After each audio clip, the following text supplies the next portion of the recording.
Bienvenue si vous nous rejoignez, nous sommes le jeudi 5 décembre, on est ensemble jusqu'à midi et nous commençons à commenter et à débattre. Aujourd'hui c'est une journée un petit peu particulière, jeudi 5 décembre, la grève tant annoncée évidemment c'est aujourd'hui. Racontez-nous comment vous vivez cette grève, est-ce que vous la soutenez, est-ce que vous-même vous faites grève, est-ce que vous soutenez la grève, est-ce que vous pensez que cette réforme des retraites va se faire, est-ce qu'elle est juste? On en parle avec vous, 0826 300 300, on parlera également d'autres sujets à partir de 11h, mais la grève et vos appels aujourd'hui. Sophie de Menton, chef d'entreprise, présidente du mouvement éthique, bonjour. Bonjour. Et il y en a qui vous ont regretté lundi, vous ne pouvez pas savoir. Ah donc oui, ils sont contents de vous voir le jeudi. Vous avez doublé l'audience. Nicolas Vidal, directeur de la publication de Putsch, le nouveau média franc-tireur. Bonjour. Arnaud Benedetti, professeur à la Sorbonne, spécialiste en communication politique, rédacteur en chef de l'excellente revue politique et parlementaire. Merci. Et vous avez publié Le progrès est-il dangereux chez Humain Science. Et Paul Vanier, vous êtes enseignant et porte-parole éducation de Jean-Luc Mélenchon et vous êtes en grève. Oui, vous êtes bien en sûr. Grève, bien sûr. Aujourd'hui, je le serai demain aussi. Vous le serez demain. On va en parler justement. Est-ce que cette grève va durer? Est-ce qu'elle peut durer dans le temps? C'est en tout cas ce que pense Elisabeth Borne, la ministre des Transports. On va prendre tout de suite Alexandre de Moussac, notre reporter qui est à la gare Montparnasse. Alexandre, bonjour. Bonjour Valérie, bonjour à tous. Bonjour. Alors Alexandre... Ils ne sont pas trop seuls? Est-ce qu'il y a du monde, oui, à la gare Montparnasse? Bon, j'avoue que je me sens un petit peu seul. Ouais. Pour être tout à fait honnête, les seules personnes qui en ce moment à la gare sont les gilets rouges, qui sont là pour aiguiller les voyageurs qui ne sont pas là. Et puis beaucoup de journalistes. Mais en fait, donc voilà, le prochain train, pour vous donner une idée, le prochain train, il est à 14h52, il est 10h34. Donc voilà.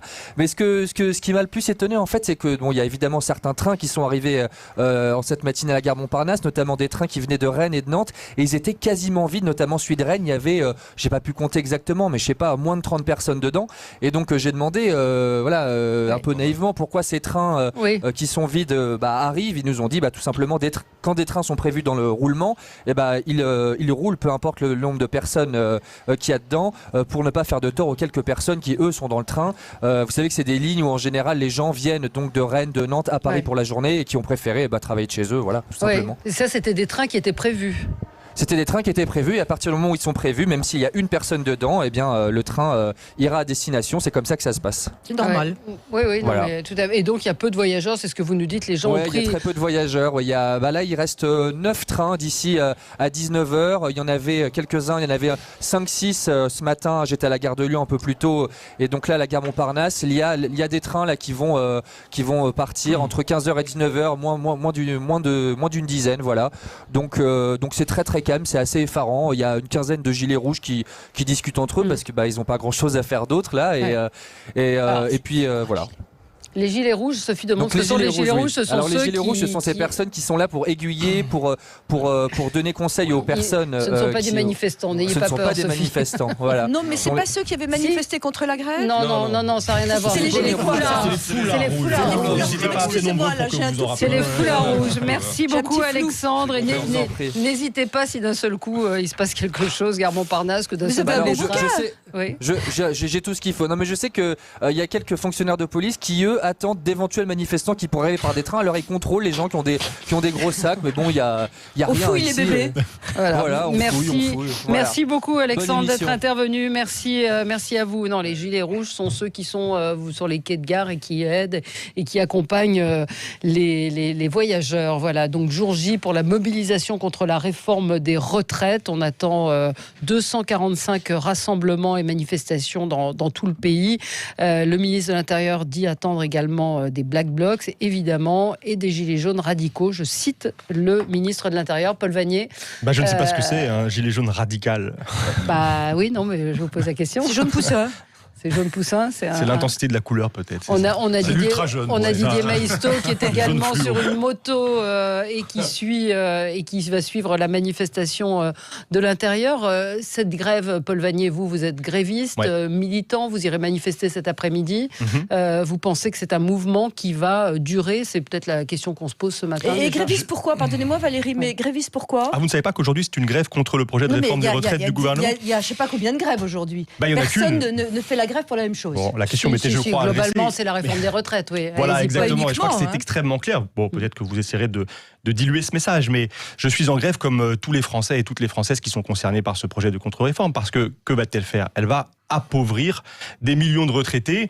On parle de décotes de 15 à 30% peut-être sur les pensions demain. Tout le monde est concerné. C'est bien ça la singularité de cette journée du 5 décembre. Qu'on soit salarié du privé, qu'on soit fonctionnaire, qu'on soit étudiant, on est toutes et tous concernés par ce qui vient parce qu'il y a un seul pays dans lequel cette réforme a été mise en place. La réforme par points, c'est la Suède. En Suède, le taux de pauvreté des retraités a été multiplié par 2 à la suite de cette contre-réforme. Et donc, c'est ce qui attend le pays si nous ne nous groupons pas, toutes et tous, au-delà des métiers, au-delà des appartenances à la fonction publique ou au salariat. Nous sommes toutes et tous concernés à égalité, si j'ose dire. Donc, je suis en grève avec tous les Français, toutes les Françaises. D'ailleurs, je note qu'il y a un mouvement dans l'opinion qui est très puissant. On voit qu'il y a un soutien qui est en train de s'exprimer vis-à-vis de ce mouvement. Moi, je vois que, alors que M. Macron et ce gouvernement essayent de fracturer le pays, eh bien aujourd'hui, la grève, c'est la concorde. La concorde du pays, elle se fait dans la grève et dans l'opposition à ce projet des retraites qui va appauvrir les Français. Alors, on a beaucoup d'appels. Marie est en ligne avec nous. Bonjour Marie.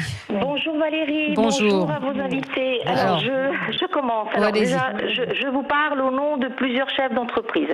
Je suis chef d'entreprise dans une petite PME, voilà, j'ai 10 personnes qui travaillent dans le service. Mes petits employés n'ont pas pu se rendre au travail. C'est du travail, c'est du nettoyage de cage d'escalier en l'occurrence. Les clients, quand vous les appelez, sont énervés, donc ils ne comprennent pas tout ce qu'ils veulent que ça soit nettoyé. Enfin bref, voilà. Mes petites fées dans le ménage ne peuvent pas accéder à Paris. Donc moi, je ne peux pas leur payer les jours qui ne seront pas travaillés.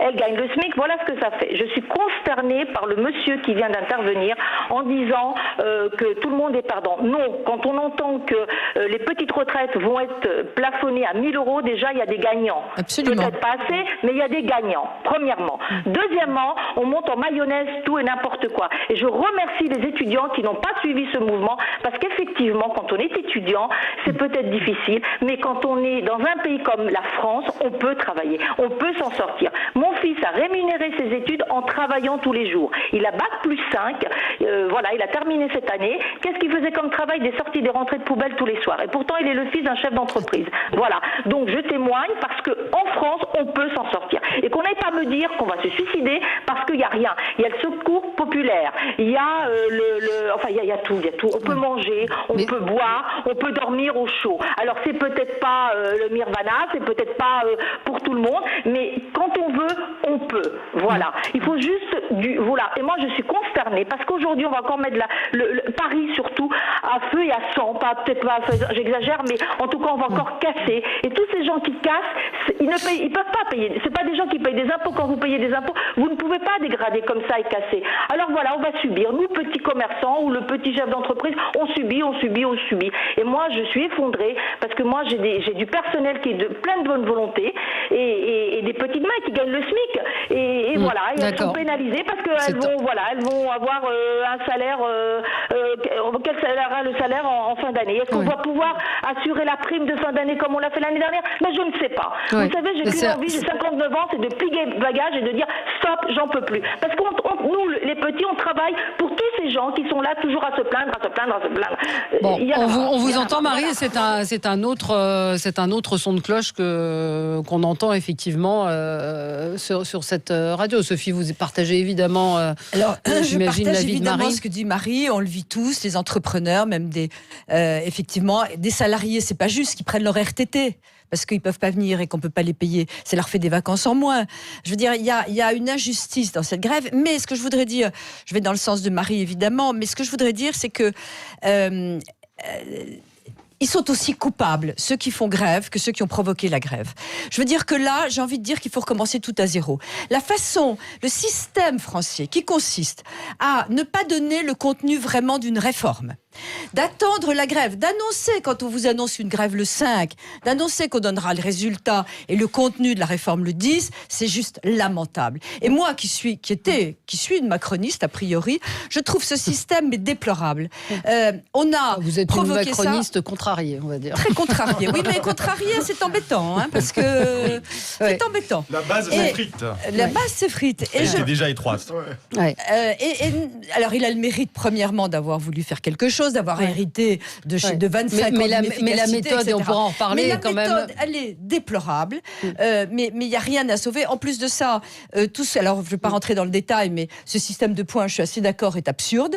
Ils sont incapables, qu'a fait Delvoye pendant 2 ans. Enfin, c'est insupportable. Oui, on va, Arnaud Benedetti, voilà. effectivement, en termes de communication, ça lire fait mon partie article sur challenge.fr. Il y a plusieurs problèmes, si vous voulez. D'abord, si vous voulez, c'est difficile de porter une réforme qui est une réforme douloureuse et qui, de toute façon, est perçue comme une réforme impopulaire quand vous êtes vous-même un émetteur qui est quand même fondamentalement impopulaire. Parce qu'aujourd'hui, le problème d'Emmanuel Macron et de son exécutif, c'est un exécutif et un président de la République qui avoisine entre 30 et 35% d'opinion favorable. Donc déjà, quand vous êtes un émetteur dans une situation de communication qui est une situation de communication difficile, c'est un peu plus compliqué. Deuxième point, ensuite, oui, là je rejoins Sophie de Montant, la communication de l'exécutif depuis le début finalement de cette séquence, elle est totalement illisible et incompréhensible. Ou si ce n'est, elle est compréhensible dans la mesure où il s'agit à un moment donné d'envoyer un leurre qui est le leurre en fait, la question des régimes spéciaux qui finalement n'est qu'un des sujets de la réforme afin d'entraîner un mouvement dans l'opinion qui serait un mouvement d'opinion qui permettrait d'être défavorable in fine aux régimes spéciaux. Mais c'est insuffisant, c'est largement insuffisant parce que l'opinion publique est tout à fait consciente que la réforme ne touche pas seulement les régimes spéciaux, puisqu'en faisant bouger les régimes spéciaux, vous faites bouger l'ensemble du système. Et ça, c'est clairement perçu par l'opinion publique. Donc en effet, il y a une communication qui est très ambivalente, très qui est à mon avis extrêmement dangereuse à terme. Alors on va y revenir dans un instant. 0826 300 300, on vous attend, vos témoignages. On aura Mélissa en ligne avec nous. Vous êtes nombreux à nous appeler, à réagir également sur le fait de l'émission. À tout de suite. Avec vous sur Sud Radio et on débat dès 10h30. On est ensemble avec vous jusqu'à midi. On parle de la grève, bien évidemment, avec vous. 0826 300 300 avec Mélissa qui est en ligne avec nous, qui nous appelle de Toulouse. Bonjour Mélissa. Mélissa, bonjour. Mélissa, bon, on m'a dit Mélissa, donc Mélissa, j'ai mal compris. C'est pas grave. Je vous appelle parce que j'écoute depuis un moment la radio. Oui. J'avais arrêté à partir des Gilets jaunes parce que bon, ça m'a pas convaincue. J'ai préféré aller voir par moi-même ce qui se passait parce que j'avais l'impression qu'il n'y avait pas du tout la même chose qui était dite. Et là encore, aujourd'hui, c'est un jour de grève plutôt massive.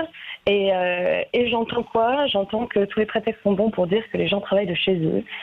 Et que donc, par extension, les gens ne font pas grève. Ouais. Alors, excusez-moi, c'est un jour de grève. S'il n'y a personne dans les trains pour aller travailler, c'est pas parce qu'ils travaillent de chez eux. Quand on fait le travail quand on habite à Nantes et qu'on va travailler à Paris, ou qu'on habite à Rennes et qu'on va travailler à Paris en train, excusez-moi, mais s'il y avait une possibilité de télétravail, je pense qu'elle serait employée plutôt qu'un jour de grève. S'il n'y a pas de gens dans les trains, s'il n'y a pas de gens dans les transports, c'est parce que les gens font grève. Ou en tout cas, c'est une question qui mérite de se poser avant d'asséner la soupe qui est les gens travaillent de chez eux, vous n'en savez rien. Moi, j'en ai assez. Vous faites grève ? Oui, je fais grève, madame. Et c'est pour ça que je ne suis pas dans les transports. Et je pense que je ne suis pas la seule. Et donc, avant d'arriver à de telles conclusions qui n'a d'intérêt que de faire croire à ceux qui vous écoutent que personne ne fait grève et que donc ce n'est pas intéressant de participer, je trouve ça très très vite. Non, effectivement, c'est compliqué. Enfin, je pense que personne n'a dit je pense qu'il y a beaucoup d'entreprises qui ont quand même demandé à leurs salariés de travailler chez eux. Après, quelle est la proportion de grève et quelle est la proportion de ceux qui ont choisi le télétravail ? Enfin, j'en sais rien, moi, et vous non plus. Vous n'en savez rien, donc ne l'affirmez pas. Mais personne ne l'a affirmé. On a dit que c'était une solution qui avait été mise en place par un certain nombre d'entreprises. Vous avez un intervenant qui a fait la conclusion selon laquelle, et c'est pas la première fois depuis ce matin, cette heure, que comme il n'y a personne sur les routes et comme il n'y a personne dans les trains Nantes-Paris, c'est parce que, évidemment, tout le monde travaille de chez lui. Nous, on l'a pas dit. Nous, on l'a pas dit. Alors, vous l'avez peut-être entendu. Qui sont chez elle aujourd'hui. Je salue mon assistante qui nous écoute, qui a 1 heure de transport, qui est d'ailleurs chez elle, à mon avis, pour 5-6 jours. Donc, ça existe quand même. Mais on n'a pas dit que c'était parce que les gens travaillaient. On l'a pas dit, on l'a pas entendu. Nous, on l'a pas dit. En tout cas, à partir de 10h30, j'entends ce que vous dites. Mais on peut pas le dire dans un sens ni dans l'autre. Mais c'est vrai que ce matin, il y a personne dans les rues. Donc, je pense que les gens ont aussi la crainte de voir ce qui va se passer. Nicolas Vidal. Merci, votre appel, Mélissa. Moi, aujourd'hui, je pense que c'est un véritable jour historique dans le sens où on est dans un affrontement totalement idéologique entre une France mondialisée contre une politique néolibérale et cette France périphérique aujourd'hui qui est en train de se lever, de se dresser contre la politique d'Emmanuel Macron. Et je le dis assez simplement, je crois que sans les Gilets jaunes, il n'y aurait pas eu de 5 décembre. Parce qu'à mon sens, les Gilets jaunes ont fait comprendre à une partie de la population, les ont à un moment donné sortis de l'individualisme et ont fait comprendre que cette politique néolibérale allait à l'encontre des intérêts des Français. Et j'estime que c'est bien au-delà de la réforme des retraites, c'est en train de se passer aujourd'hui. Et ça, c'est compliqué parce qu'on est vraiment sur deux blocs. C'est l'analyse de Jérôme Seine-Marie. Je suis d'accord. C'est deux blocs. C'est pour ça que je demandais pourquoi ils manifestaient. On est dans une véritable lutte de classe aujourd'hui avec deux blocs qui se font face. Un populaire, 60%. D'ailleurs, hier, le sondage France Info, je ne me rappelle plus si le sondage, vous me le rappellerez, qui notait que pratiquement 68% des Français trouvaient ce mouvement justifié. Ça correspond à Pierre Vermeuren et à Christophe Guilluy sur la France périphérique qui fera à peu près 60%. Donc, au-delà de la réforme des retraites, c'est toute une politique. Pour moi, aujourd'hui, c'est le crash test d'Emmanuel Macron de sa politique néolibérale. Je pense très sincèrement. Non, je suis d'accord avec votre analyse. Je ne suis pas d'accord avec ce que vous dites. Je veux dire que, franchement, Macron est arrivé pour essayer de réformer le pays qui n'a pas été touché et qui court à sa perte sur une réforme. C'est un discours idéologique qui est conduit par Macron. Non, mais c'est faux parce que l'administration qu'on a, la technocratie qu'on a. La France en 30 ans n'a pas cessé de subir des chocs de transformation. Depuis 93, c'est la réforme des retraites. Il suffit de voir d'ailleurs le dépérissement des services publics dans les campagnes pour se rendre compte que l'adaptation à la mondialisation, elle s'est faite. Ce discours qui est un discours alibi. Les hôpitaux qu'on n'a pas touchés, les hôpitaux qu'on a laissés vraiment crever depuis 20 ans, c'est pas du libéralisme. Si, c'est une politique. C'est une politique managériale. Tous en même temps. La preuve, c'est que le privé va très bien. Beaucoup mieux, en tout cas. Pardon. Ça dépend de quel privé vous parlez, Sophie. Face aux délocalisations, face à la politique libérale, le privé, oui, si vous voulez. Non, je parle des hôpitaux, des cliniques et des on parle pas du privé, on parle du public. Pas tous en même temps. Mais mieux. pourquoi est-ce que vous réfutez l'expression crash test pour Emmanuel Macron? C'est vrai que c'est un crash test aujourd'hui. Oui, enfin c'est lui qui l'a un peu provoqué ce crash test. Mais par la façon de gérer les retraites, je pense que c'est une communication, alors que sur le fond, franchement, je pense qu'Emmanuel Macron est plutôt pragmatique, a envie que ce pays réussisse. Je suis pas du tout d'accord avec vous. Attendez, quand il dit par exemple, mais bon Dieu, avec tout le fric qu'on claque, comment on a autant de pauvres, je finis juste ma phrase. Quand il dit ça, c'est parce qu'il est désespéré qu'il y ait autant de pauvres. On l'a dit ça en disant, je regrette d'avoir claqué du fric. Donc je suis désolée, il y a aussi une très mauvaise interprétation. Oui, Paul Vanier. Moi, je suis d'accord. C'est un conflit qui a une dimension idéologique au sens où c'est deux visions du monde et de la société qui s'affrontent. Il y a d'un côté celle du gouvernement qui nous dit au fond chacun pour soi. Chacun accumule ses points, chacun, quand il le peut, va vers un régime par capitalisation parce que les pensions seront tellement faibles que ceux qui pourront iront vers des assurances, des systèmes d'assurance privés. Il faut quand même rappeler que ce gouvernement a fait passer une loi, la loi Pacte, il y a quelques mois à l'Assemblée nationale, qui favorise ces dispositions avec des exemptions fiscales pour ceux qui y recourraient. Et puis de l'autre, une vision qui pour moi est républicaine, celle de la solidarité, celle de la fraternité entre les Français, avec un système par répartition qui permet que les actifs contribuent à payer les pensions des retraités. Ce système, il fonctionne. Il n'est pas mis en cause à moyen terme. Bien sûr, il faut l'adapter parce que notre population vieillit, mais il y a des marges de manœuvre, elles existent. Ça n'est pas vrai de faire croire que ce système court à la faillite et qu'il faudrait venir diminuer les pensions de tout le monde pour pouvoir le sauver. Je vais donner quelques exemples. Créer des emplois, c'est générer des cotisations sociales qui permettraient de retrouver l'équilibre. Garantir l'égalité salariale entre les femmes et les hommes.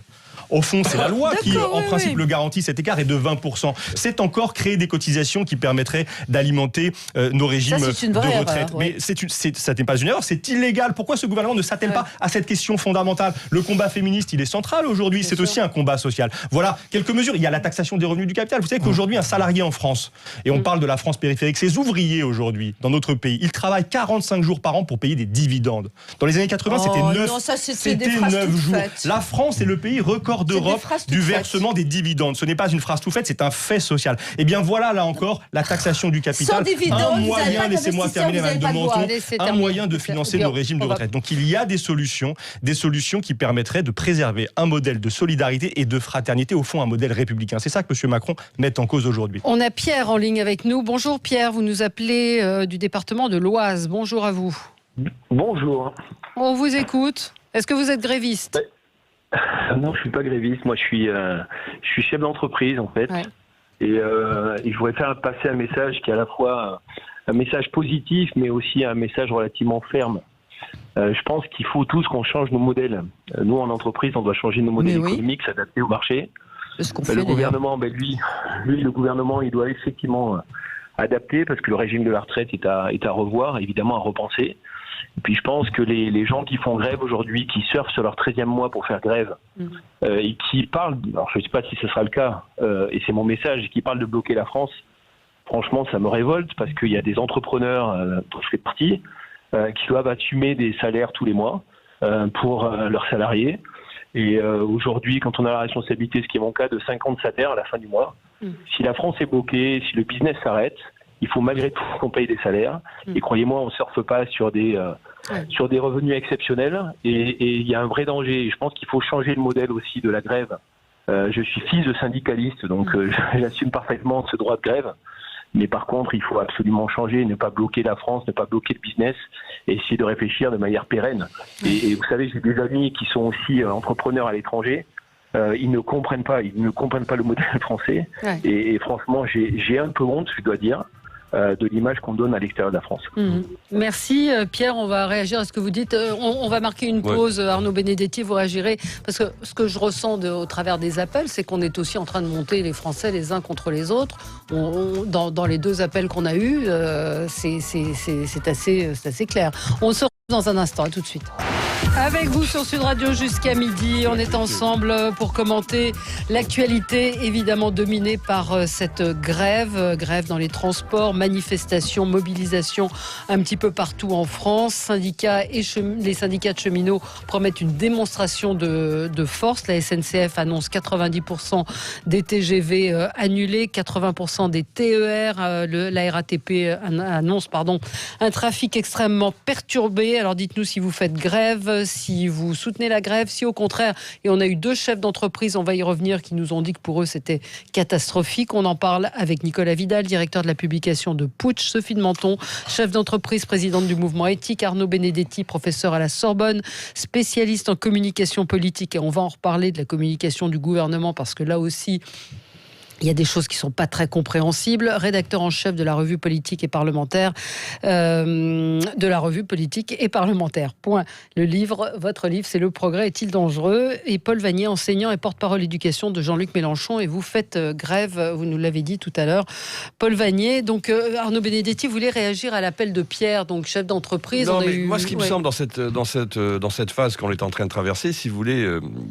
Il y a un double enjeu, à la fois pour les syndicats et puis pour le gouvernement. Pour le gouvernement, c'est clair, c'est l'enjeu d'être finalement en mesure de démontrer qu'il est toujours capable de transformer le pays, de réformer. Parce que s'il cale sur la réforme des retraites, dont on ne connaît pas fondamentalement le contenu, ce qui pose problème d'ailleurs en termes de communication, et c'est ce qui crée aussi le climat anxiogène dans lequel on se retrouve. En tout cas, s'il cale sur cette réforme-là, il est clair que les 2 ans et demi qui restent sont totalement perdus. Donc pour le gouvernement, ça sera un échec qui sera pire même que celui de la crise des Gilets jaunes, où il a dû reculer quand même, faut-il le rappeler, en race campagne face au soulèvement quasi populaire que l'augmentation de la taxe carbone avait créé dans un certain nombre de territoires. Pour les syndicats, il y a un autre enjeu. Et manifestement, ils sont en train de réussir aujourd'hui. Enfin, on verra en fin de journée. Et on verra demain. Et on verra sur la suite. Il y a un enjeu fondamental. C'est de maintenir une culture syndicale qui est une culture syndicale de contestation, qui est le fond de la culture syndicale française. C'est que quand même, ils ont subi 2 énormes échecs ces dernières années. Ils ont subi l'échec de la mobilisation contre la réforme du Code du travail, où on nous annonçait sur tous les tons, sur toutes les ondes, sur toutes les chaînes de télé que le gouvernement serait confronté à une tsunami sociale qui n'est jamais arrivée. Et ils ont aussi échoué sur la mobilisation concernant la réforme du changement de statut de la SNCF. Donc, quand même, cette journée, elle est extrêmement importante et la séquence dans laquelle nous sommes en train de rentrer est extrêmement importante, à la fois pour l'exécutif et à la fois pour les syndicats, parce que les uns et les autres jouent leur crédibilité sur le long terme. J'ai peur qu'elle soit déjà très très à terre. Mais moi, ce que je crois fondamentalement, le problème de cette journée, et je rejoins ce que dit Nicolas Vidal, c'est que c'est devenu une journée fétiche, une journée totem, une espèce espèce de couloir social dans lequel viennent s'agréger un certain nombre de ressentiments qui sont d'ailleurs accumulés depuis des décennies et que Emmanuel Macron, par sa com, n'a fait que renforcer et réactiver. Et c'est le risque aujourd'hui de la séquence dans laquelle nous sommes en train de rentrer. Donc on est dans un climat social et politique qui est encore une fois extrêmement incertain, extrêmement dangereux. Et je ne suis pas sûr que quand même, il faut le reconnaître, que l'absence de professionnalisme, parfois, de l'équipe au pouvoir, soit en mesure d'encaisser la crise dans laquelle nous sommes en train de rentrer. Oui. Crise qui, selon vous, peut être durable ? Je pense que l'enjeu, il est simple pour les syndicats, c'est de pouvoir réussir la journée du 5, de pouvoir reconduire cette journée dans la durée, c'est-à-dire jusqu'à une date qui soit susceptible de faire à un moment donné reculer ou faire avorter d'une certaine manière la réforme. Et surtout, et quand même, il y a un autre aspect, c'est la bataille de l'opinion publique. Parce qu'aujourd'hui, en effet, on est sur un socle de démarrage qui est assez important, entre 60 et 65, si j'en... Et après un an de gilets jaunes. Après un an de gilets jaunes. On voit bien que de toute façon la stratégie du gouvernement, ça va à un moment donné de jouer le pourrissement, c'est-à-dire d'instiller dans l'opinion publique le doute sur le bien fondé de cette grève, notamment en plus en période de Noël, Sophie, où quand même qui est une période importante pour les commerces pour faire leurs chiffres. Donc Arnaud, on voit déjà les éléments de langage apparaître. C'est très juste, mais j'ai l'impression qu'il y a quand même une France du bon sens. Une France tranquille, une France qui bosse, une France qui regarde ce spectacle médiatique hallucinant. Parce que, je veux dire, je suis là, donc je participe volontairement et volontairement à cette vie médiatique. On est dans le délire absolu. On est en train de nous expliquer ce qui va se passer la semaine prochaine, à quel point ça va être grave. On entend tous les journalistes, il n'y a personne dans les gares sauf des journalistes. Donc, pour répondre à Arnaud, sur la bataille de l'opinion, c'est vrai, j'ai très peur de ça, mais cette bataille de l'opinion, elle est finalement un peu biaisée par l'image qu'on est en train de donner de tout ça. Et je suis très inquiète. C'est monté en âge. Et les sondages, on passe son temps entre sondages qui sont qui sont contradictoires. Mais il y a une réalité, on le voit chez nos auditeurs aussi, qui nous disent nous on souffre, on travaille, mais qui sont des Français, on travaille, on n'a pas de quoi finir le mois, nos retraites sont c'est vrai que c'est impitoyables, donc il y a quand même un problème. Mais il y a un problème depuis 20 ans. Donc oui, il faut réformer le pays. Le problème, c'est qu'ils s'y sont très mal pris. Mais oui, ils veulent réformer le pays. Non, ils ne veulent pas appauvrir les gens. Et voilà, il faut quand même garder un peu de bon sens. Oui, mais Sophie, sur la réforme, je veux bien qu'on en parle, mais il ne faut jamais perdre de vue que le background, l'arrière-fond, c'est l'Union européenne. Emmanuel Macron tente désespérément et de façon violente pour moi aujourd'hui de réformer le pays pour les faire passer sous les fourches claudines de l'UE, de l'Union européenne. C'est un peu caricatural. Non, parce que c'est exactement ça.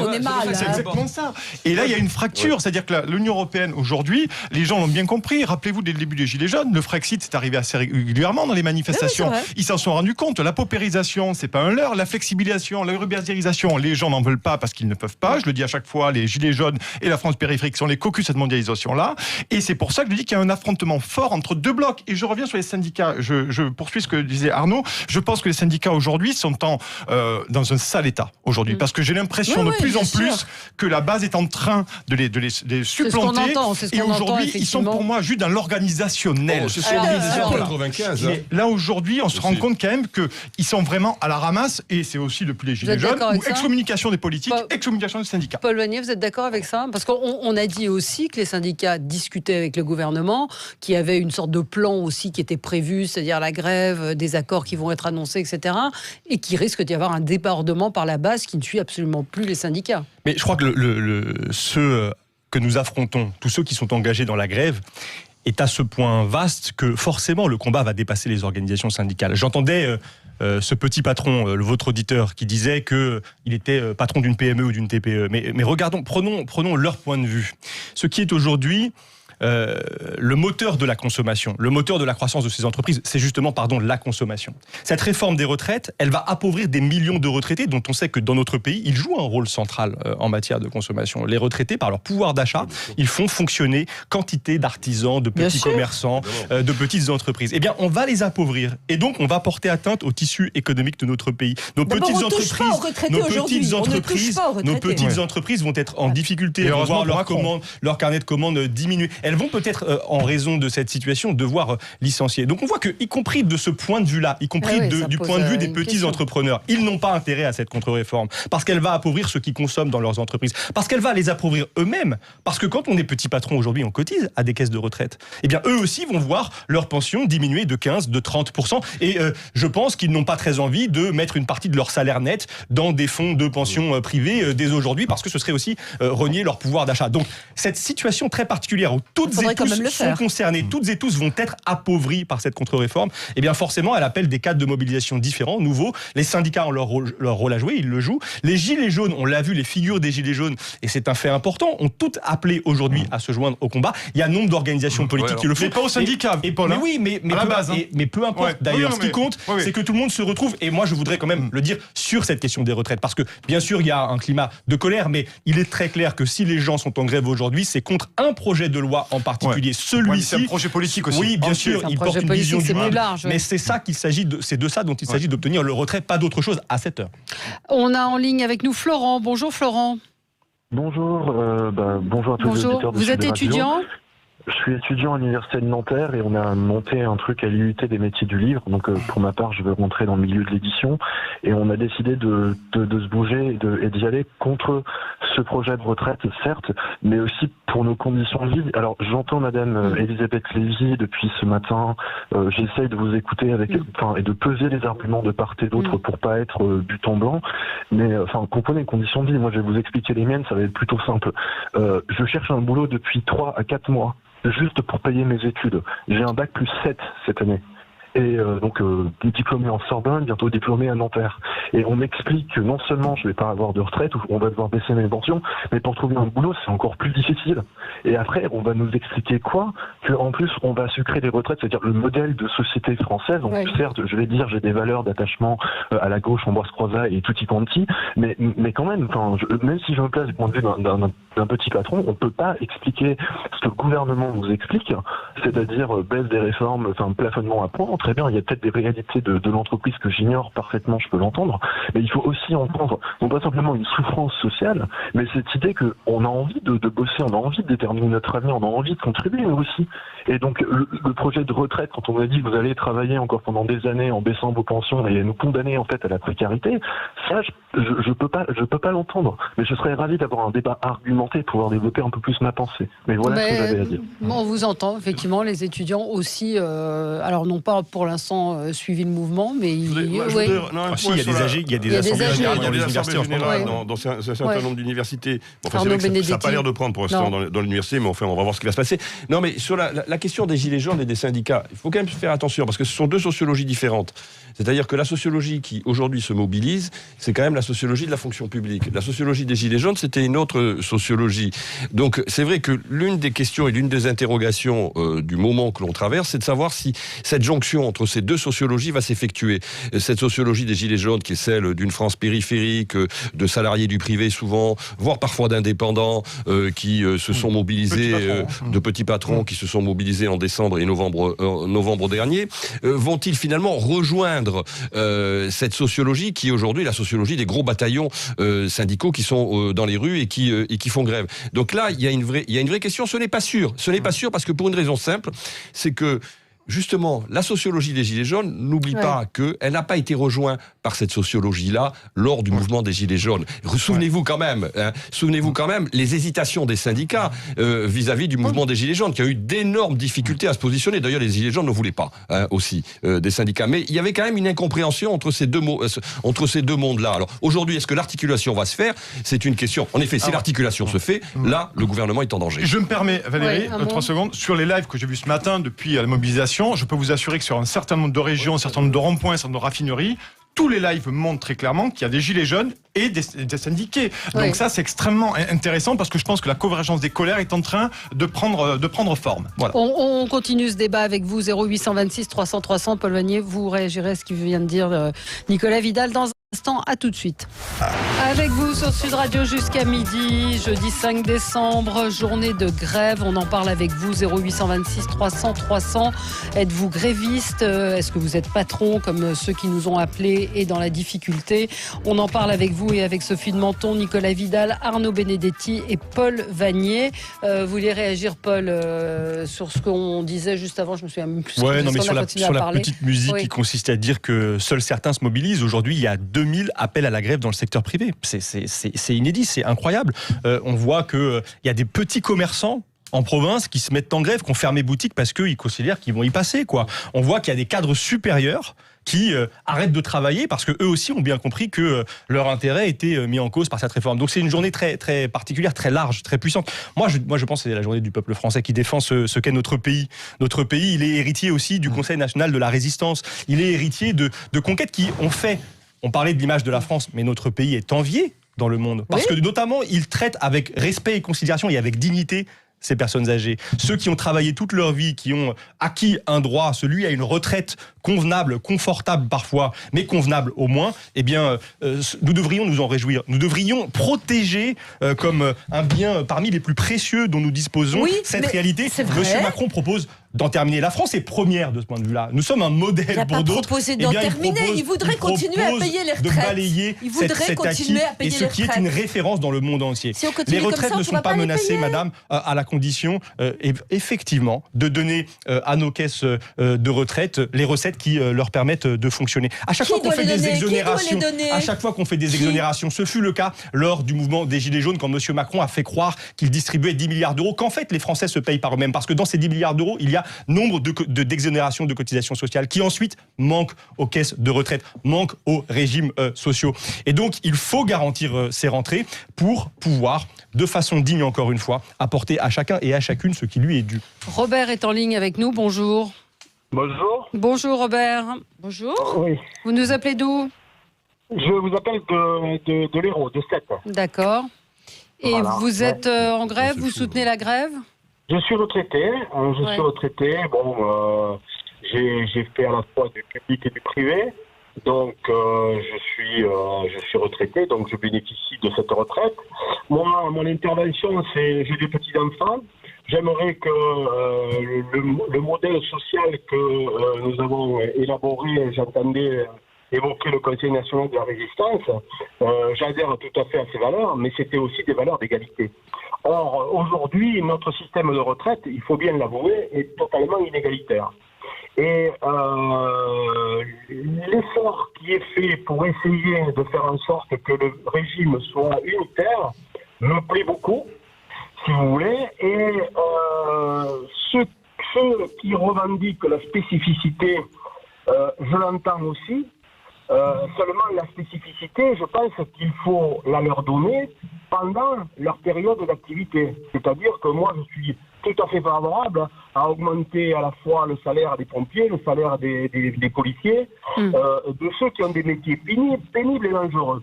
Toutefois, quand nous sommes à la retraite, eh ben, nous ne sommes plus dans des métiers pénibles, puisque nous sommes inactifs par essence. Oui. Voilà. Et quand je vois que le budget de l'État doit tous les ans abonder les régimes spéciaux, je me dis, est-ce que dans la période de baisse de notre pouvoir économique en France, est-ce que nous pourrons toujours abonder les régimes spéciaux? Oui. Donc vous êtes favorable à une réforme des retraites, vous? Je suis totalement favorable à une réforme des retraites. Il faut qu'on la fasse. Sinon, nous irons dans le mur. D'où la contradiction d'ailleurs de cette journée. Parce que les mêmes Français qui sont dans la rue sont pour beaucoup la réforme. Donc là, mais ils ne font pas confiance au gouvernement. Je ne suis pas sûr, Sophie. Si, la réforme, elle est celle-là. La réforme, elle a toujours touché les autres. Mais c'est le paradoxe, effectivement, et des sondages d'opinion qu'on croit ou pas. C'est-à-dire qu'ils estiment que la grève est justifiée, mais ils ne font pas confiance à Emmanuel Macron et ils sont à la fois pour la réforme. Ils pensent qu'il faut qu'il y ait une réforme. faire, c'est reprendre tout ça à zéro. C'était le point de fixation, c'est vrai que c'est l'une des contradictions. Là, une majorité de Français est favorable à une réforme. Mais une majorité de Français, dans le même temps, soutient la grève. Alors, d'où vient le problème ? Le problème vient tout simplement du porteur du message. Clairement, c'est aujourd'hui le point de fixation, il est là. On est quand même du porteur du contenu. On est quand même. Le contenu, il y a le problème du contenu, mais il y a aussi le problème de la présentation du contenu. Il y a le problème de la présentation politique, il y a le problème de l'offre politique. On est véritablement dans la continuité de ce qui s'est passé il y a un an aujourd'hui. Sauf que la différence fondamentale, c'est que là, ce sont les appareils syndicaux classiques qui sont en train de prendre en main la mobilisation. Il y a un autre aspect sur lequel... il y a un autre aspect sur lequel je voudrais revenir, c'est que là où je pense qu'Emmanuel Macron prend un risque, c'est notamment vis-à-vis d'un certain nombre de ses clientèles électorales. C'est-à-dire les avocats, les médecins, qui sont eux aussi aujourd'hui dans la rue, pour un certain nombre d'entre eux. Là, il est en train de s'attaquer à sa base électorale, et comme sa base électorale est quand même relativement réduite, il faut vraiment qu'il fasse attention de ce point de vue-là aussi. Allez, on se retrouve dans un instant. 0826 300 300, à tout de suite. Et oui, comment le gouvernement va s'en sortir ? On va poser la question. Avec vous jusqu'à midi, vous retrouverez ensuite André Berkoff. Je suis avec Sophie de Menton, Nicolas Vidal, Arnaud Benedetti et Paul Vanier. On a Dust en ligne avec nous qui voulait parler de la grève. Bonjour. Bonjour. Merci de prendre mon appel. On vous écoute. Et voilà, je voudrais rappeler quand même que pour financer les retraites, il y a quand même une solution dont on ne parle jamais, c'est taxer le capital. Parce que quand on fait des produits manufacturés, quand on offre des services et tout, il y a toujours quand même une partie de travail et une partie d'investissement. Pourquoi à la fin la retraite elle serait que financée par le travail ? Donc voilà, en Espagne ils en parlent, parce que depuis les nouvelles élections, il y a Podemos qui a fait une alliance avec le PS. Et dans leurs travaux, dans leurs cartons, ils ont un projet de taxer les banques pour financer leur retraite. Et voilà, ça fait des années que... Où est-ce que ça a marché, à votre avis, de taxer le capital dans le monde ? Aux États-Unis, après la Grande Dépression, puisque l'imposition était d'à peu près 90%, je crois, sur les revenus du capital. Ça a vite changé, hein ? Oui, après que la croissance soit revenue. Oui, et donc en Espagne, il y a une réaction à ce qui vient d'être dit ? Non mais c'est tout à fait juste. Il faut rappeler que cette année, c'est 50 milliards d'euros de dividendes versés aux entreprises du CAC 40. C'est énorme, c'est historique. La France est recordman d'Europe. Donc il y a là des contributions qui doivent être apportées. Alors, le dividende, en effet, au bien commun. Attends, laissez terminer Paul Vanier. Mais vous expliquerez après. Mais il faudrait le faire, madame, parce que encore une fois, ça permettrait de financer le service public, l'intérêt général, nos retraites aujourd'hui qui sont en cause. Pourquoi est-ce que ces revenus-là seraient exemptés, bénéficieraient d'avantages fiscaux aussi considérables que ceux qui existent aujourd'hui ? Pourquoi, alors que les revenus du travail, eux, sont taxés de plus en plus à hauteur de plus en plus importante. Donc vous parlez d'égalité, souvent voilà une bonne mesure égalitaire, taxer égalité, le capital et le travail. C'est facile de dire ça parce que non, c'est pas facile. C'est pas facile, ça n'est pas fait. Non, mais bien sûr que ce n'est pas fait. Ouais. Le dividende, c'est le résultat de gens qui ont mis leur argent, de futurs retraités, de gens qui mettent de l'argent dans les entreprises. Ils mettent de l'argent dans les entreprises. Des petits gens comme Bernard Arnault ou François Pinault, qui sont des petits gens qui cotisent avec leurs économies. Non, je ne lui dirai pas merci, madame. Non, bien sûr que non. Des millions d'emplois dans le monde. Il pratique l'évasion et l'optimisation fiscale, il licencie dans notre pays, je ne lui dirai pas merci. C'est de la diffamation. Il a pas. Il a des cabinets d'avocats. Non, bien sûr. Ces gens-là sont les bienfaiteurs publics. Ces gens-là, mais vous mélangez vous mélangez tout en plus. Non, je ne mélange rien, c'est la question centrale de la répartition des richesses de notre pays. On ne va pas s'écharper là-dessus sur la taxation du capital, parce que c'est un sujet effectivement éminemment compliqué. Non, mais c'est éminemment compliqué, c'est pas aussi simple que ça, de se dire on prend aux riches, on donne aux pauvres. Sophie, ça a été fait dans nombre de pays, et je donnais cet exemple aux États-Unis. Pendant très longtemps, les taux d'imposition sur justement comparer les années 40 et nous sommes en période nous sortons d'une crise économique, et il y a des politiques de relance. Et ces politiques de relance vont devoir passer par de l'investissement public. Et donc, si nous ne nous en donnons pas les moyens, nous allons rester dans cette situation où la croissance est extrêmement faible. Allez, je voudrais qu'on parle, il y a évidemment la grève, il y a d'autres sujets dans l'actualité, on n'en est pas très loin non plus. Christophe Castaner, hier, qui annonce la création d'un office national de lutte contre la haine. Après, hier, il s'est exprimé lors d'une visite au cimetière juif de Westhoffen, où 107 tombes ont été profanées. Un office chargé, je cite, de coordonner pour la gendarmerie nationale à la fois l'enquête que tous les moyens soient mobilisés, mais aussi l'ensemble des enquêtes sur les actes antisémites, anti-musulmans, anti-chrétiens, bref, un gros paquet. C'est ce qu'il a dit, que nous connaissons sur notre territoire. La gentillesse. La journée de la gentillesse. C'est encore un machin. C'est de la com, c'est de l'émotion, c'est de la com, c'est de l'émotion surjouée face à un événement qui est bien évidemment inqualifiable. Ça, tout le monde sera d'accord là-dessus. C'est aussi ridicule que la taxation des dividendes. C'est presque orwellien, si vous voulez, comme annonce. Je ne vois pas l'utilité. Il y a la gendarmerie, il y a la police qui sont là pour mener des enquêtes, pour essayer de rechercher les individus qui sont responsables de ces actes délictueux. Et puis nous sommes tous responsables de ce qui se passe dans ce pays. Après l'office de la haine, ça sera quoi? L'office de lutte contre l'imbécilité, l'amicale des violences urbaines, peut-être. C'est le genre de machin absolument inutile. Mais bon, avec Christophe Castaner, on n'est jamais déçu. Non, mais c'est très embêtant parce que le gouvernement effectivement n'est pas dans une bonne posture, et sortir des trucs pareils en matière de com, ça s'ajoute au reste parce que ça décrédibilise tout. Mais il y a des conseillers en com qui disent ça, qui disent il faut annoncer un machin pour. Vous savez, les conseillers en com ont bon dos. La responsabilité, c'est ceux qui, à un moment donné, émettent le message. J'espère qu'on pense par soi-même.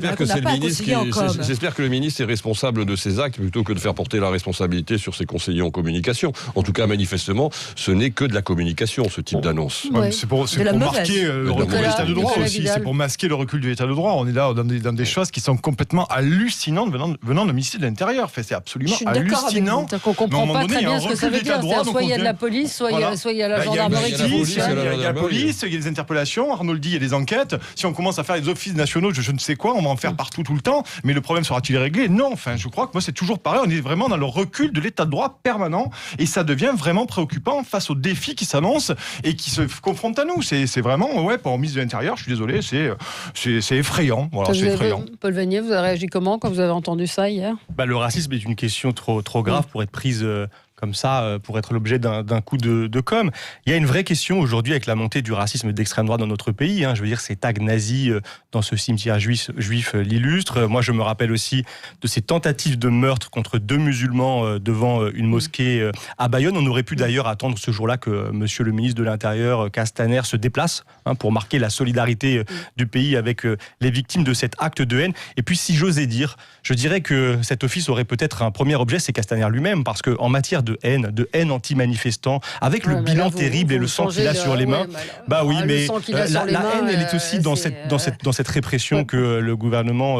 vous changez Non, parce qu'il est trop gentil, il vient nous parler d'apaisement, de protection des Français, alors qu'il est celui qui réprime le peuple français depuis plusieurs mois maintenant, et que sa politique est une politique de division du peuple français. Quand le préfet de police parle de camp, encore une fois, il n'y a pas les méchants et les gentils d'un côté, il y a la police qui fait aussi... Je ne parle pas de la police, je parle de Castaner. Je voudrais réagir sur l'antisémitisme, il est très protéiforme en France. Ne le réduisons pas à l'expression de l'extrême droite. Malheureusement, mais les références au nazisme me semblent être... Oui, les églises profanées aussi. Il y a quand même un sujet sur l'antisémitisme en France, je suis tout à fait d'accord avec vous, et malheureusement, il a plusieurs visages, et c'est bien le problème auquel il faut se confronter aujourd'hui. Et il y a eu beaucoup d'actes antisémites justement dans cette région. Le 11 décembre, il y avait le cimetière israélite de Erlisheim, au nord de Strasbourg, qui avait été également visé, et les auteurs n'ont toujours pas été interpellés. Donc effectivement, ce qu'on attend du ministère de l'Intérieur, c'est qu'ils mettent en place les moyens efficaces pour que ça s'arrête. Je voulais qu'on parle également du... Alors on a Louis, qui voulait réagir. Bonjour Louis. Bonjour à vous tous, bonjour. Aux auditeurs. Bonjour. Ma première réaction, ça a été la stupéfaction, car je crois qu'il y a 3 semaines environ, Monsieur le Premier ministre a dit qu'il fallait réduire le nombre de bidules qui gravitent autour des ministères et qui ne servent pas grand-chose, sinon dépenser notre argent.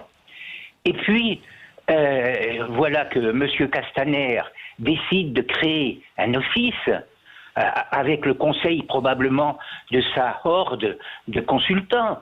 Mais ce qui montre qu'il ne connaît pas le périmètre de son ministère, puisque il existe déjà un office central de lutte contre les crimes, contre l'humanité, les génocides et les crimes de guerre,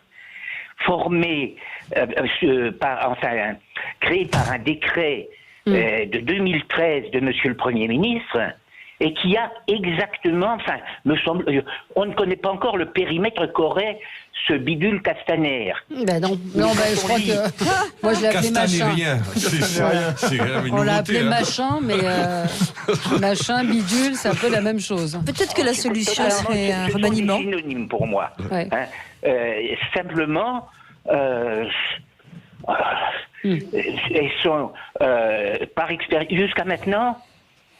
Est-ce que jamais on a entendu une intervention de l'OCLCH qui dépend du ministre de l'Intérieur? C'est quoi l'OCLCH, pardon? Office central de lutte contre les crimes, contre l'humanité, les génocides et les crimes de guerre. D'accord, oui. Donc il y a déjà de quoi faire. Un bidule qui existe, dont jamais personne n'a entendu parler, et qui, il est quand même dirigé par un colonel de gendarmerie. Il dispose des forces de gendarmerie, de police et de toutes les administrations françaises. Il intervient, il a possibilité d'intervenir en France et à l'étranger. Donc c'est quand même pas... on lui a donné un champ, je vois pas ce qu'on pourrait en plus mettre... Alors effectivement, on va rajouter le mot haine. Et peut-être que le colonel passera général. Bravo. Il faut quand même être réaliste. Cet office ne verra jamais le jour. Ça ne durera 24 heures ou 48 heures, vraisemblablement. Donc pourquoi en parler? Pour signaler justement la vacuité, c'est beaucoup plus grave. Plus grave, c'est pas ce qui s'est passé dans le cimetière est effectivement très grave, mais verdict dans le procès de Viry-Châtillon. Des policiers, vous vous souvenez, avaient été attaqués, leur voiture incendiée. Il y avait le jugement de leurs agresseurs. Et donc, hier, des peines qui sont allées de 10 ans à 20 ans. D'autres ont été acquittés. Pas mal de réactions ce matin sur le verdict jugé trop clément de ce jugement. Qu'est-ce que vous en pensez, les uns et les autres, de ça ? Moi, je vais citer ce qu'avait dit Bernard Cazeneuve. C'était un acte de guerre. À partir de là, c'est vrai que je suis assez stupéfait des peines qui ont été prononcées. C'est vraiment assez ahurissant. Après, moi, je connais pas le dossier. Bien entendu, je vais pas m'infiltrer chez les avocats et les juges, les procureurs. Mais c'est vrai que de Kingdom comme ça, qui a suivi cette affaire-là et la violence, on rappelle quand même, c'est une violence absolue, c'est une volonté de tuer, délibérément au moins. Et là, c'est vrai qu'on doit poser la question de savoir à un moment donné à quoi correspondent ces peines. Oui, alors moi, je suis assez stupéfait. Oui. Sophie de Menton. Je suis très inquiète parce que je ne comprends pas la décision de la justice. Et donc, voilà. Je pense que dans notre pays, il faut que toucher aux cheveux d'un flic soit extrêmement sévèrement puni. C'est pour la sécurité de tout le monde. C'est de façon justement à ce qu'on ne les attaque pas et du coup ils ne ripostent pas violemment. Parce que maintenant, on a presque envie de dire que, toucher un flic, c'est pas dramatique. Il faut qu'on ait 20 ans, c'est pas terrible non plus. Je veux dire, il faut que ce soit terrible. Il faut que on se dise que toucher un gendarme, toucher un policier, ça coûte horriblement cher.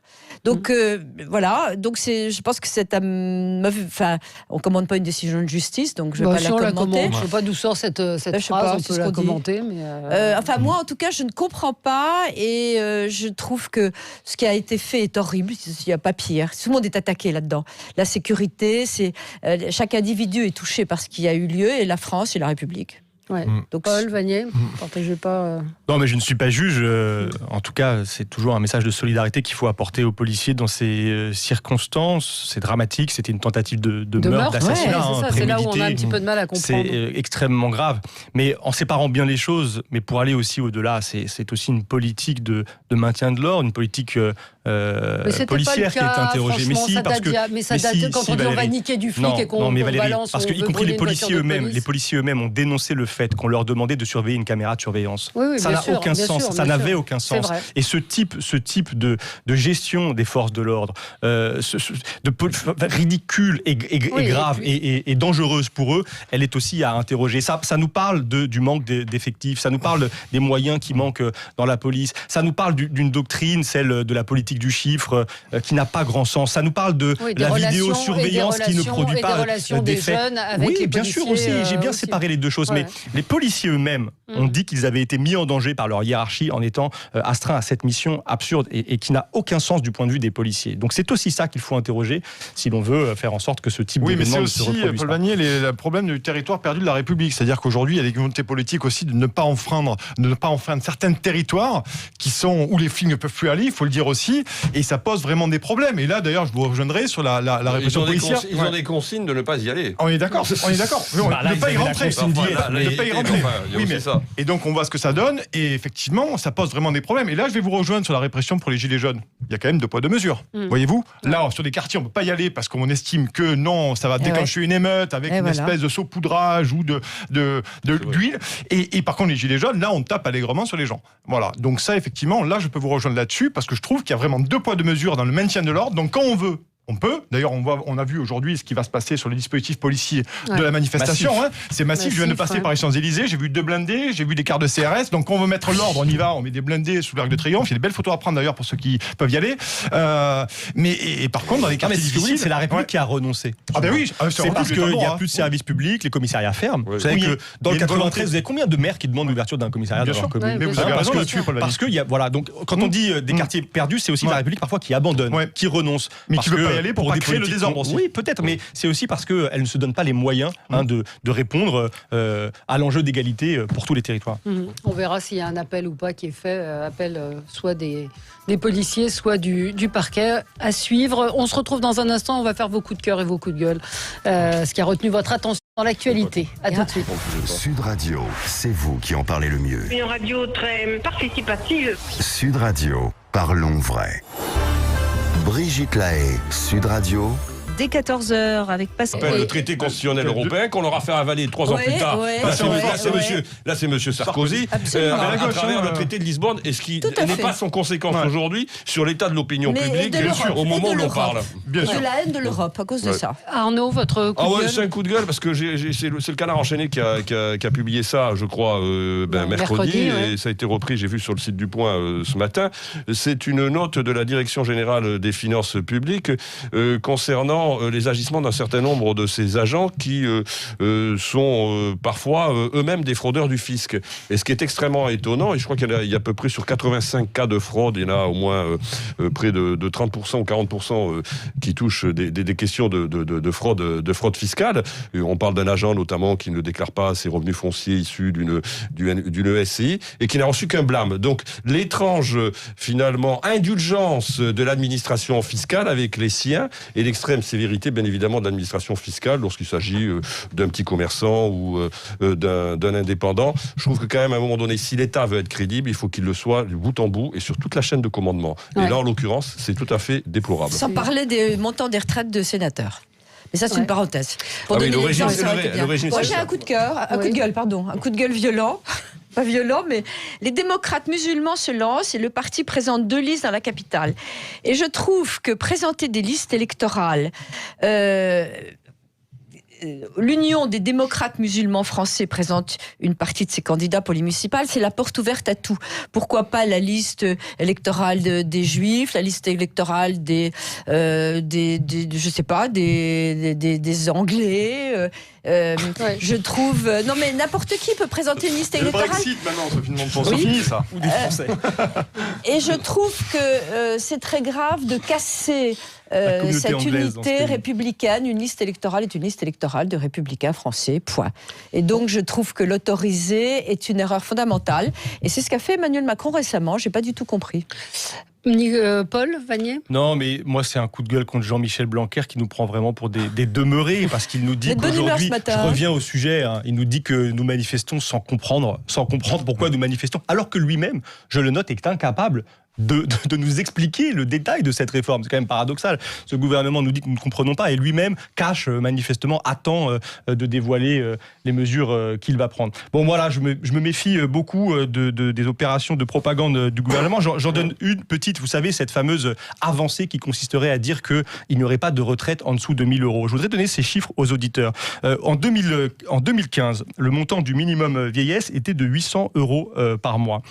Aujourd'hui, il est de 903 3 € par mois. Et donc, au rythme actuel de l'augmentation, dès 2025, il sera à 1 006 € par mois. Donc, au fond, le gouvernement nous fait une annonce qui correspond à la progression normale du minimum vieillesse. Donc, c'est une arnaque. Voilà, ces gens sont des arnaqueurs, ils nous roulent dans la farine et ils veulent nous faire croire que nous n'avons pas compris alors que nous avons tout compris de leur politique. Est-ce qu'on pourrait finir sur une note positive? Quelqu'un a quelque chose de bien à dire? Allez-y, Sophie de Menton, vous avez Je cherche. Quelque chose de positif. Je sais Il y a une pas. bonne ambiance dans les rues de Paris aujourd'hui. Oui, voilà, c'est ce que nous a dit Nicolas Corato. Vive l'odeur de merguez au mois de décembre. Il va y avoir la fraternité, il y a du monde sur les trottoirs. En tout cas, visiblement, il y a du monde à Nice, il y a du monde à Marseille. La grève a l'air d'être plutôt suivie. Et c'est votre note positive, donc? C'est la note positive. Absolument. Elle regrette d'avoir posé la question. Très bonne journée à tous à l'écoute de Sud Radio. On vous tiendra évidemment au courant de tout ce qui se passe en cette journée de grève et vous serez avec André Berkoff dans un instant. Bonne journée.